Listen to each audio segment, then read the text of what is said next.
Bem-vindos de volta ao canal The Board Father. Eu sou o Ben, e no vídeo de hoje vamos falar sobre Orleans. Em Orleans, os jogadores estão disputando o domínio sobre a região epônima da França medieval. Neste jogo, os jogadores irão controlar aldeões com especialidades por meio de um mecanismo de construção de baralho, porém utilizando peças ao invés de cartas.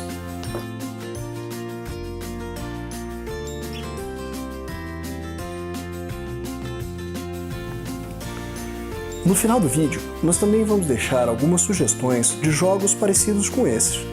Jogos às vezes com a mesma temática e outro funcionamento, ou o mesmo funcionamento e uma outra temática, para você que gosta desse tipo de jogo. Este vídeo foi patrocinado pela Ludoteca BGC, de Brasília. Bora jogar na Ludoteca, na 315 Sul.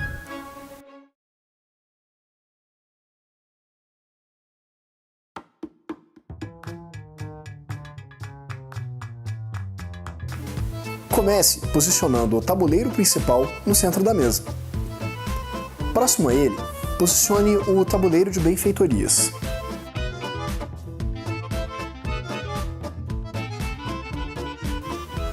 Para facilitar, deixaremos este tabuleiro fora da imagem e o traremos à medida que for necessário. Nestes tabuleiros, posicione um cidadão em cada um destes símbolos.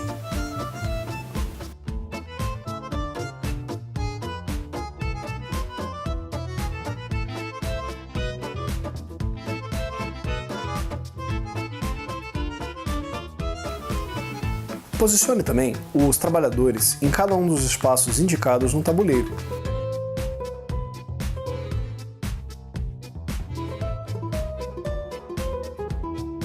E as fichas de tecnologia. Embaralhe as fichas de mercadoria e posicione uma em cada espaço indicado no mapa. Depois disso, organize as fichas restantes por tipo e as posicione no espaço designado no mercado de bens.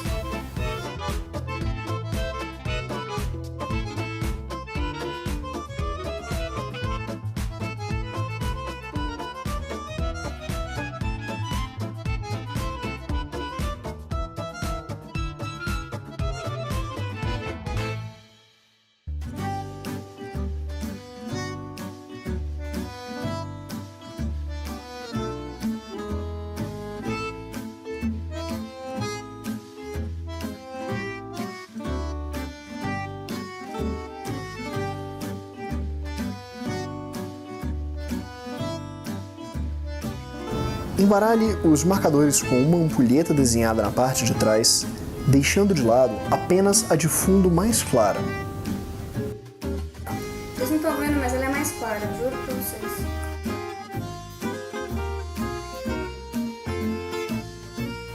Coloque os marcadores virados para baixo. Posicione o marcador separado, virado para cima, ao lado da pilha.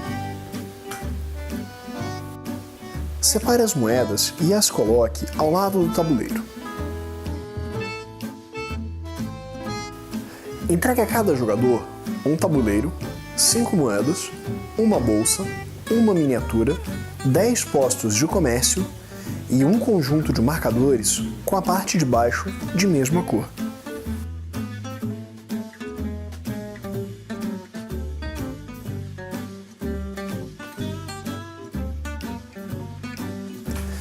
Posicione um cubo da cor de cada jogador nos espaços iniciais das trilhas de personagem e no espaço inicial da trilha de desenvolvimento. Essa trilha no canto inferior do tabuleiro central com o símbolo de um livro. Cada jogador posiciona sua miniatura na cidade de Orleans, no mapa.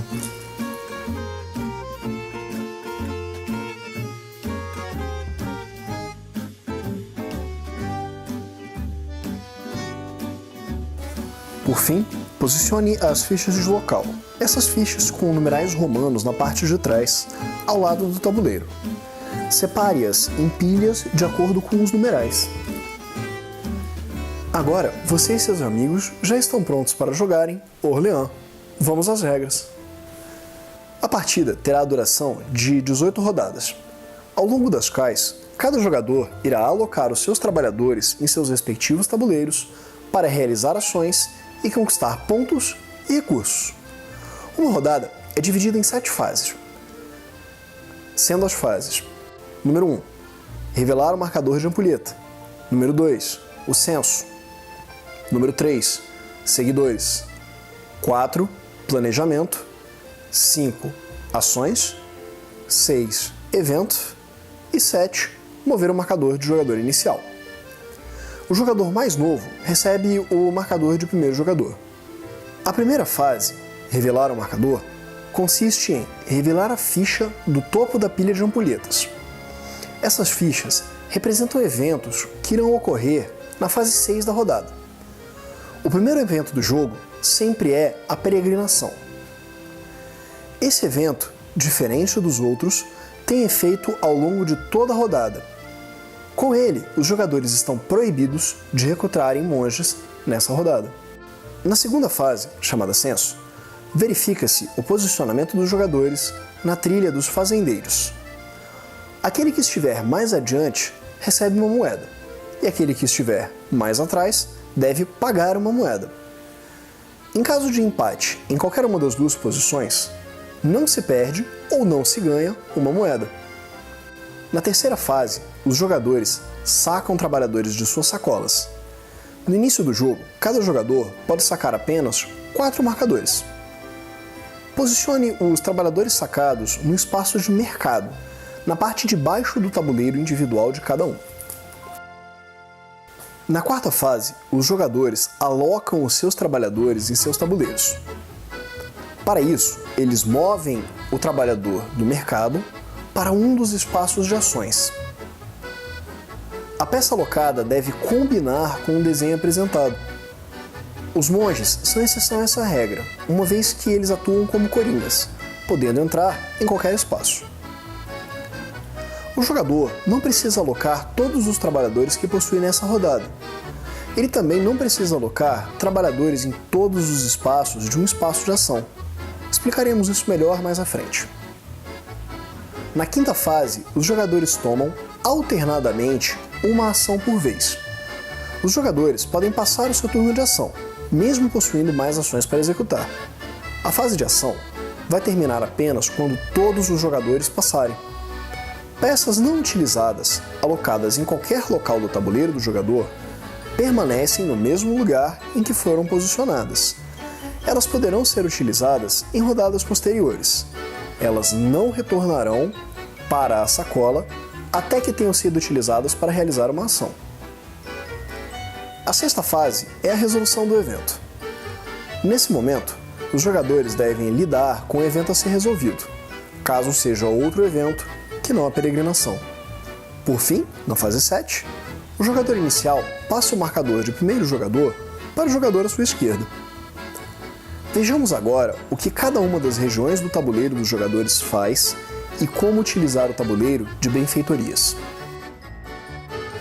As regiões que ladeiam a parte inferior do tabuleiro, sendo o castelo, a casa da fazenda, o vilarejo, a universidade e o monastério, são regiões que fornecem mais trabalhadores aos jogadores. Ao ativar uma dessas regiões, avance o marcador do jogador na trilha do trabalhador selecionado. O monge não possui trilha para isso. E colete uma ficha daquele trabalhador. Remova os trabalhadores do espaço onde estavam alocados para a ação e um novo trabalhador e os coloque de volta em sua sacola. Avançar o marcador em uma trilha concede ao jogador uma bonificação, representada na parte superior do espaço da trilha.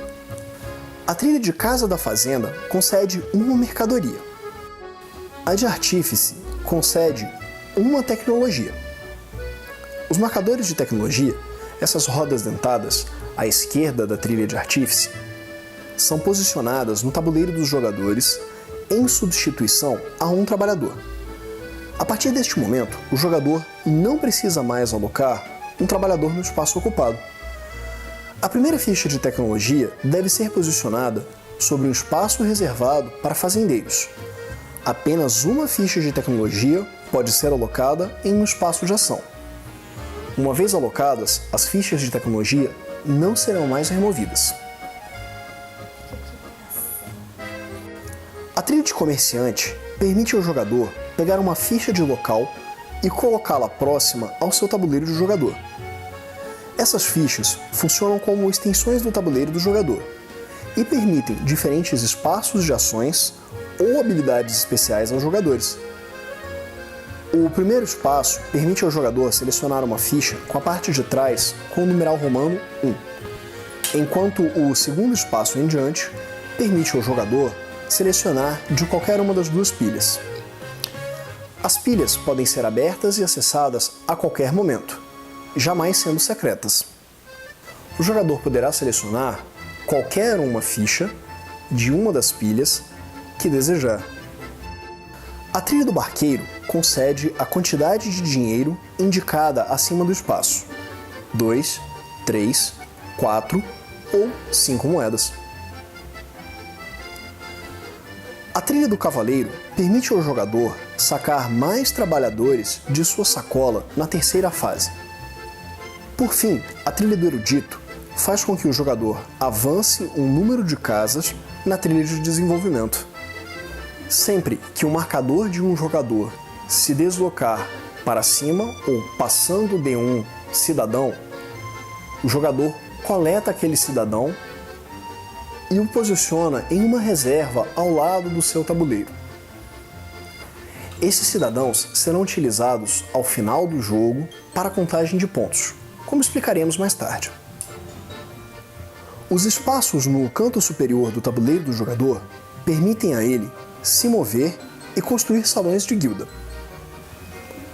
O espaço de navio permite ao jogador mover-se pela via fluvial, essas linhas azuis no mapa. O espaço de carroça permite ao jogador mover-se pela estrada. Ao mover-se pelo mapa, o jogador anda entre duas cidades, sem precisar parar no meio da trilha. Ao passar por um trecho, seja uma estrada, seja uma via fluvial, que contenha uma ou mais mercadorias, o jogador coleta todas as mercadorias pelas quais passou. Posicione essas mercadorias ao lado do tabuleiro do jogador. O espaço Salão da Guilda permite ao jogador construir um posto de comércio na cidade em que sua miniatura se encontra. O jogador não poderá construir um posto de comércio caso exista um posto de comércio de outro jogador.